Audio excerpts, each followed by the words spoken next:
What's up? We're back. Another We're week. back, man. Yeah. I'm It's T-Dub, beautiful East out here in Coast. the Bay. That's right. Nice day. 80, 90 degrees supposedly Yes, sir. today. Finally. I know we got not a ton of news, but some interesting news. Why don't you kick it off? What do you want to talk about? Reddit first? Yeah, let's talk about Reddit first. So, one of the interesting news stories to come out today, within this past week, was that Reddit had its first quarterly earnings, and basically, kind of TLDR is the loss per share was better than expected. It was like $8.19 versus an $8.71 loss. They reached $243 million in revenue, and they surpassed the expected revenue of like 212 million. So it was a good first quarter for them in relative terms.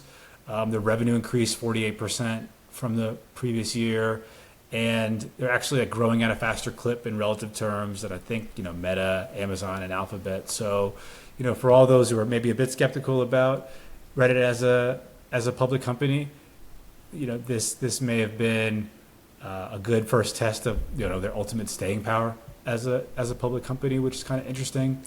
But one of the things that was also talked about in there was the revenue that was generated through their platform data. So think of it as companies like OpenAI and others kind of scraping that.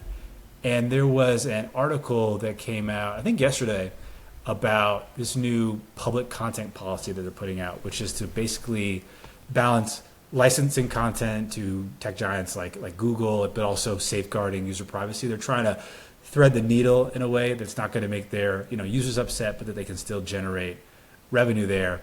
And essentially, they're just trying to make sure that researchers, other non-commercial entities can still use Reddit data for their models and get the value there. But for anyone else who's kind of monetizing that they have explicitly in their terms there that any data that's pulled, like they should be able to make income off of that. So I think that's kind of probably the trend that's going to exist moving forward.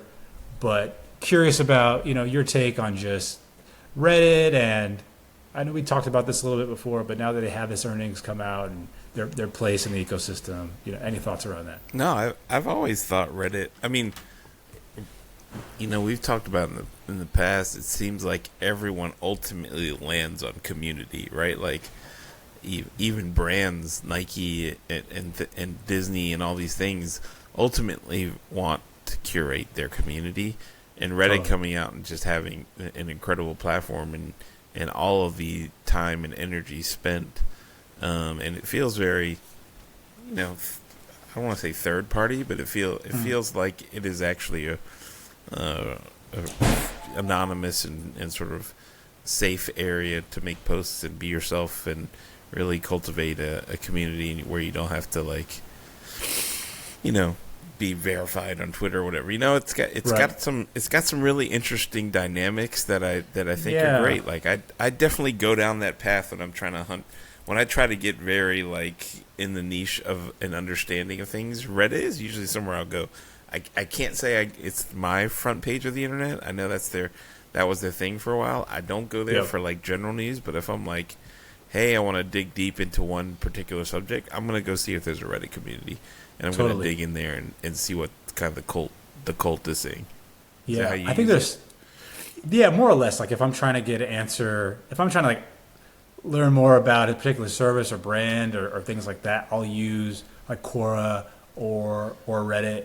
And I think that the reason why, and correct me if I'm wrong if you feel differently about this, but maybe the reason why the content feels more legitimate maybe in some ways there is because of how well they've been able to set up this structure around synonymous identities and create value that where what people are saying, because they have this they have an identity that stays with them, but you don't necessarily know who the person is, and they get credibility versus through karma, things like that. So you can believe that it's generally credible, but at the same time allows people to just be maybe more open and authentic because of the synonymous identity piece. So yeah, I think they've done a tremendous job on that, and they're probably the best at that, relative to other platforms. that are out there if you compare it to like a 4chan or something like that. Yeah. Which, yeah.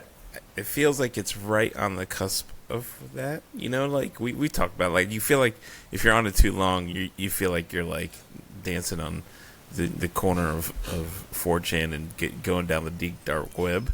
Wait, which one? Which But it's subreddits not are you? there. Which Like now that subreddits are you in, man? no, once it's IPO'd, it feels, it's better. No, like it definitely it takes you down a path for sure. I've definitely been on there and been like, all right, what else is on Reddit? And then I'm on the front page, and then next thing you know, I'm like, I should be looking at the popular trends and all what's popular on Reddit, and going down the path of like internet sleuths and like I don't know. I've seen it go down. I think the one that I'm thinking of is like the missing persons in Charlottesville. Okay. There was like a missing person thing in Charlottesville a few years ago, and then I just ended up going on Reddit, and like there's some real like sleuthing going on in terms of like here's camera footage that I found, and here's all the things, and then like they're triangulating things, and then they're going into their history, and it's just like, whoa, this is wild. But like that's what it's great for. I feel like, right? Like if you want to go into a rabbit hole, like real time, yeah. If you want real time deep research, that's the one. What's your favorite subreddit if you have one? I mean, the few that I go to are like, there's Virginia. Obviously, I go to the Virginia one, and then I'm just kind of like searching for subreddits all the time. If it's NBA news or if it's a particular team, I'll kind of go down that rabbit hole of sports. But I don't have one that I always like pin and go to. I don't know. Do you? Yeah, is there one I should check out? Typically, when I go, I'll just like kind of go and browse through popular and just see what kind of interesting topics. And there's always like something that's kind of interesting there to check out. But if there's one that I go to semi regularly, I like the fire one. The fire subreddits, like the financial independence, retire early ones, where people are I haven't seen that. Saving a bunch of money and trying to figure out ways to retire. Like in their what is it? Early 30s, and then just kind of live in an RV and just do whatever they want. I just think those are kind of interesting because you kind of get some ideas around how people have kind of saved some money, and just like another perspective on I don't know, this journey, this kind of professional journey that people are on. So I like that one. That's kind of fun. Yeah, I've gone through like the extreme couponing also, like because I was looking for coupon codes, and I went down this like coupon saving path on Reddit. I don't remember which subreddit it was on, but it was pretty intense. People had broke down like every credit card mile, every credit card feature, all of those things. Like they broke down all of the savings on every single thing, and the cost, and all of the breakdowns of water saving versus it's pretty intense. But again, if that's what you're in for, you're like, hey, I'm curious, what should I be doing to save more money, or which credit card should I get? Reddit is an incredible place to get like unfiltered commentary. Yeah, I actually was using it recently. I have a Chase Sapphire preferred card, and everybody's like, you got to get that reserve, man. What are you doing? And I said, all right, well, I should probably do it. So I was kind of like doing some research and found my way to a few Reddit threads that were really helpful. So it's definitely, it's pretty incredible how this kind of like aggregation of data provides these credible sources for information from anonymous or synonymous sources, and you can compare that to like a Yelp reviews. Sometimes I guess sometimes those people have their real name and things like that. But basically, any other type of kind of like reviews, generally you can get some really good information from it. So I think that's pretty cool. Like that's the cool thing about the internet. Yeah, like that real news related stuff, earnings calls that you've listened to or paid attention to. There wasn't necessarily another earnings call that I was paying attention to really closely. I think that like Apple had a pretty good earnings, and a lot of it was because they're going to do a lot of stock buybacks, and like the most ever. So people are super excited about that. And, we'll see. It seems like they're leaning into more kind of like AI partnerships with other companies. And frankly, they need to kind of get back into the conversation a bit more. And I'm sure that Tim Cook recognizes that. So we'll see kind of how WWDC goes and announcements and things come out of that. But The only other thing that I saw, well, actually today, was that OpenAI is going to launch a direct Google search competitor. And obviously, right now, we That's both very use interesting. ChatGPT. We've been talking about that a lot. You know, I think we would both agree that the accuracy there isn't isn't great necessarily, but they have a lot. They have tremendous kind of brand affinity and just people who know about it. So if they're able to kind of really come in with a competitor, I think they'll be powered by Bing. I think it opens up the TAM for OpenAI, and I'm sure that Microsoft will be really excited about that as well. So we'll see. Let's see what that news looks like on Monday. But that's a pretty exciting development, I thought. Yeah, that breaking into the daily habits, that's the hardest thing, right? First thing Totally. you go to is Google. You go and Google Hmm. something. It's like literally like Xerox, right? Like you make a copy, you make a Xerox, you Google something. I don't know how they're gonna break into that, but that's gonna be interesting. I feel like that's what's missing. The daily application of ChatGPT isn't quite there, and I'm very curious how they're gonna implement that. Um, the other piece of, I don't know if it's a piece of news, but the other thing that's been interesting in sort of the sports world, I don't Hmm. know if you've been following, is the NBA rights. No, what's going So on there? the rights of the NBA, I think they have 2 more years, this year and next year, and then it's due. So Turner, TBS, TNT, all of those games are on those channels, but that's all up for renewal. So I think what the NBA has done is pretty incredible. It's like a bidding war, right? I think NBC put in a massive offer to take over the rights and bring it back to NBC, which it was in the Yep. '80s. So now I think TNT and I think Amazon is in the mix, Mm. and they're trying to debate how much they should, should they match, should they let it go, like what's it worth, and it brings up an interesting dynamic. I'd love to get Mm. your take on it. In that less and less people are watching the NBA live, but Live. Okay. Yeah. live. Like watch the games themselves all across the board are like declining. The numbers are actually declining, but the popularity is at an all-time high, which I think Mm. is really interesting. And so they are getting less viewership and more money, which I find fascinating, right? Mm. And just like how you think about like the like they're beating out the NFL. NFL's getting more popular and they're not getting paid more. The NBA is getting less popular in terms of viewership and getting paid more. I'm curious what your thoughts are. Like, I think they do a much better job on social media and Totally. embracing their players and like embracing, allowing people to use highlights and things like that. Where I think the NFL has been much more standoffish with content creators and saying, "Hey, you can't use our highlights." Whereas the NBA will say, "Hey, we own the rights to it, but wink, wink, we're not gonna cease and desist any of this. Yeah. Go ahead and make content and make commentary." And I feel like there are way more people that are really into the NBA as a soap opera, but don't watch Mm. any of the games, which Hmm. is really fascinating. What are your thoughts on that? Yeah, it is interesting. I think to the revenue point, like if you think of the average, like the demographic of the average viewer on the NFL, it's older. I know it's older than NBA viewership. I think NBA viewership is like the youngest or among the youngest of most Yep. popular sports.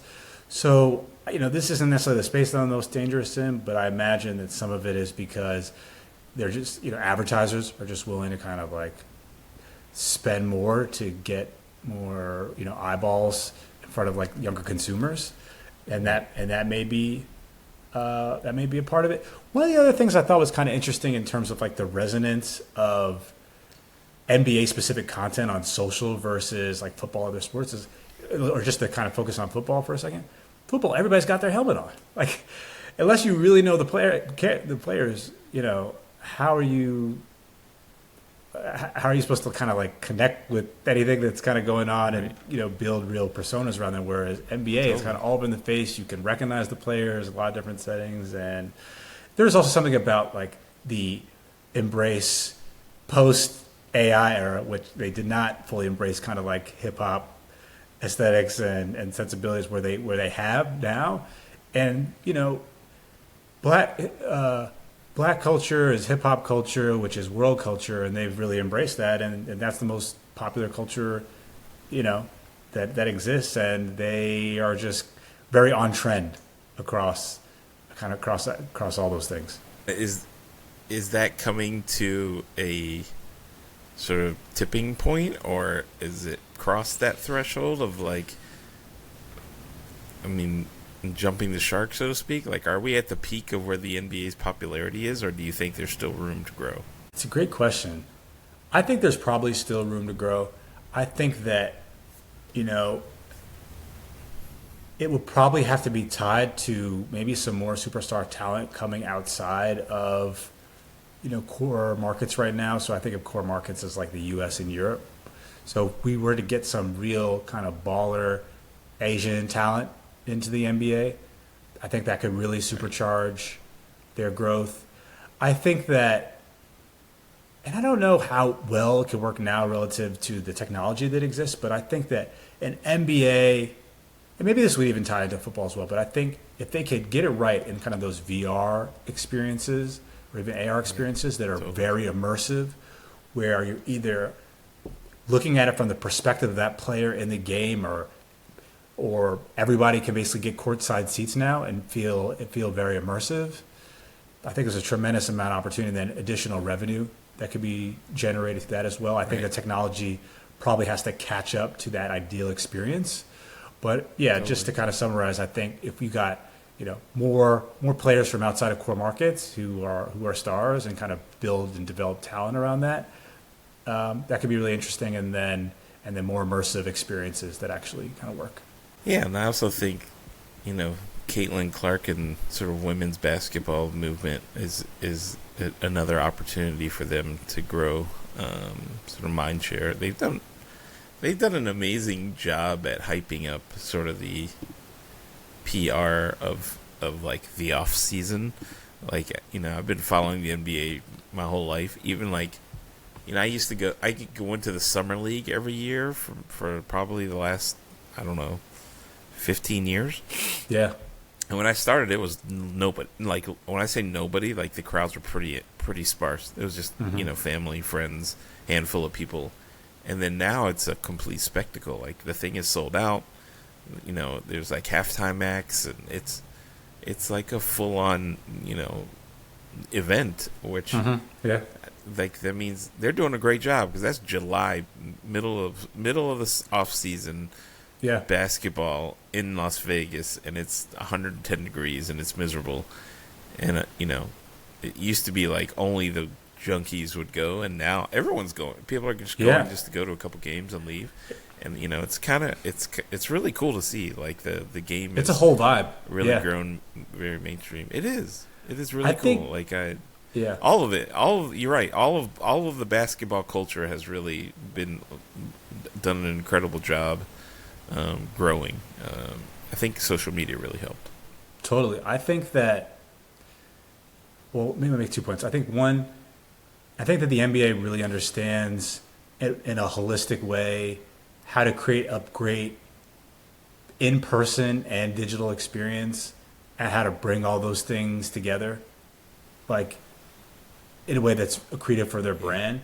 And because a microcosm of that, when I think about how the NBA has done even an incredible job outside of kind of the core NBA audience, I think about G League and the clips that are there, and they post that Mac McClung content, they post those other players who are kind of emerging talent there, and then you see them in the league. Like, I wouldn't even known or been interested in that stuff before, but because I'm seeing a lot of the clips, because I'm starting to understand who these folks are and the personalities, and actually, pretty elite play that's going on there as well, it's kind of opened up my mind to be interested in that as well. So if there was like a G League championship game and I didn't have anything going on and it was on TV, I might watch it because I've seen all this other content that is strong, right. And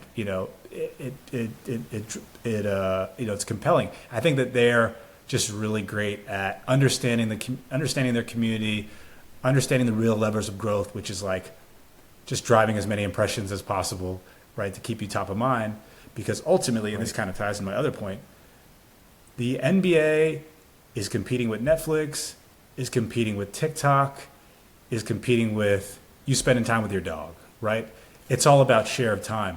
So you want to keep Yeah. your content and brand and offering top of mind.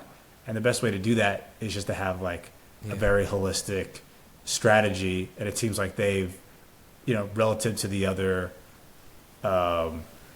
relative to other sports, have kind of executed that at the best level, at the highest level.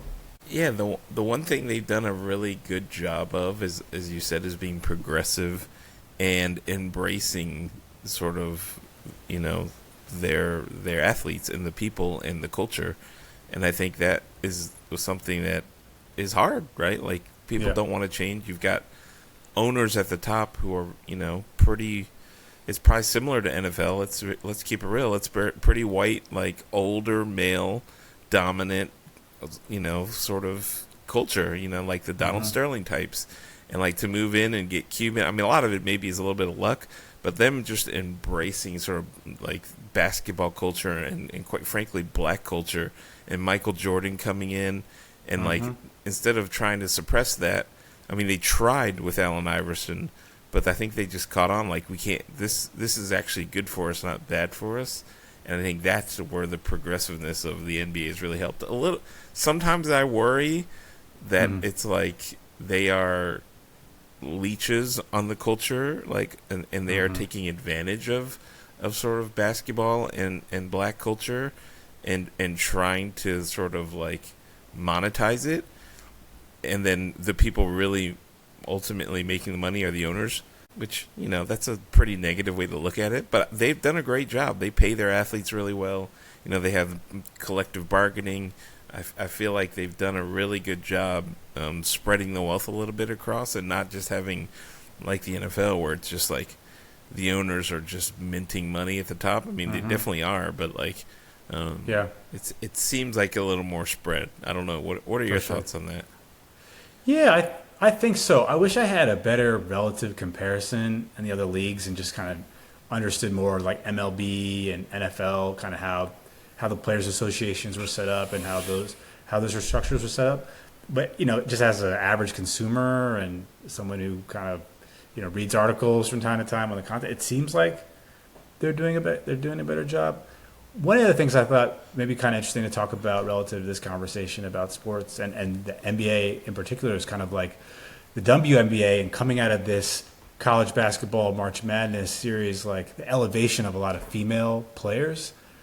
And since you're in and around the game and talking to players and coaches and folks, where do you think that that's going over time in terms of, like WNBA players in particular, and maybe getting more deals, maybe getting more, just having greater resonance within the basketball community overall? You mean women's sports or women's basketball in general? Well, I think I'm talking about women's basketball specifically, but maybe how that extends into women's sports. If you think there's a tie-in. I mean, it seems like it. It's definitely, you look at women where WNBA has gone in the past. The heavy marketing. I mean, the NBA has really supported it over the years, and it's never taken on. Like I watched the championship game, but I don't really pay attention to any of it. This Caitlin Clark, coming into college sports and setting the world on fire there, and her being a very dynamic player, I think is going to really help. Sort of like Tiger Woods did with golf. I don't think it's going to be like what everyone hopes and dreams. I don't think everyone's going to watch the WNBA instead of the NBA. I think a lot of people are going to watch, and a lot of people are going to stick with it because of what she's done and the hype kind of around it. I think it's great. Like I don't really know how it can spread to other sports, so to speak, but it definitely is empowering. I think I'm a believer in sort of hype being a good measure, and I think if you have some controversy like a transgender, that's good for the sport. It's not, people may get upset, but I think having, like we've seen with a lot of these things, having some controversy, having people talk about it in the eyeballs, and maybe it doesn't feel good, but I think that is going to ultimately bring eyeballs and people might stick. It's kind of like top of funnel, right? Bringing a lot of people at the top to hear about, and then maybe they stay, right? A lot of people hear about Caitlin Clark and they watch it, and I bet next year they're going to watch a little bit more, even though she's Yeah, gone, right, from college I sports. think so. So I think ultimately there's a halo effect of it, and then a small percentage stick around, and then you just got to have more and more of these moments for the sport and the interest in general. It's probably true with everything. Yeah, I think so. I found myself coming out of March Madness kind of knowing the names of more female college players Yeah, than male sure. players Me for the too. first time, which is really cool. You have a daughter, I have daughters as well, so like I think it would be fantastic for more female sports to just be elevated generally. But yeah, no, it's an interesting time. I love like thinking about content and how it's consumed and how it ties into things happening in the real world and value that's captured there. Um, Anything else on your mind that you thought was kind of interesting? Do you want to talk about this No, week? I think those were the big ones. Those were big ones that have kind of crossed my mind. I know Disney tanked and their earnings weren't great, and maybe next time we can dive into that. But it seems like ESPN and those didn't do as well as people had hoped. Disney taking a hit across the board. I think they've announced some more theme parks, and they're going to kind of double down on that. And they got Epic Games, but it it was down like 10-12% after hours after Yeah. earnings. So something to keep an eye on. I'm a big I love Fortnite and Epic Games. So I think as that partnership kind of plays through, I feel like there's some real legs there, even though I don't play it as much.